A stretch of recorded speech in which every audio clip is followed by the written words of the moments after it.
دوران کلام بزم اعلیٰ حضرت پاکستان کے سرپرست اعلیٰ روح رواں عالمی شہرت یافتہ معروف خوش الحان سناخواں جناب محترم الحاج حافظ محمد طاہر قادری صاحب تشریف فرما ہوئے و دیگر مہمانان گرامی علماء زیوکار مشائخ عظام سناخوان مصطفیٰ، کیونکہ مجھے حکم ہوا ہے کہ وقت کے دامن میں گنجائش نہیں ہے اور اس وقت ہم اور آپ محفل کے اس پرجوش لمحے میں داخل ہو چکے ہیں کہ میں بھی اپنی رفتار اور پھر اگلے سناخواں کو صدا دے رہا ہوں یہ ذکر کی اس محفل کو پھر اسی آقا کے ذکر کی جانب لے جاتا ہوں۔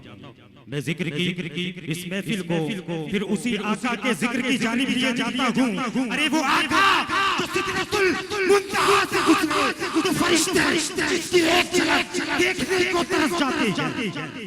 وہ آقا جو سدرۃ المنتہا سے گزرے تو فرشتے جس کی ایک جھلک دیکھنے کو ترس جاتے ہیں۔ اور تاجدار ختم نبوت کانفرنس میں آنے والوں، ارے وہ آقا کہ جن کی بارگاہ میں فرشتے بھی نور کی خیرات لینے آتے ہیں۔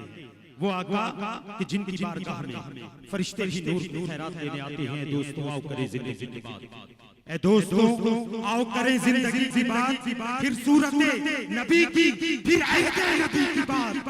اور شک ہو گیا تھا جس سے جگر ماہتاب کا، اس دستے چارہ ساز کی چارہ گری کی بات، اس دستے چارہ ساز کی چارہ گری کی بات۔ اے دوستو آؤ کریں زندگی کی بات، پھر صورت نبی کی، پھر عہد نبی کی بات۔ میں ملتمس ہوں جناب محترم سلیم رضا قادری صاحب سے نعروں سے سروال کیجئے گا۔ نعرہ تکبیر، نعرہ رسالہ،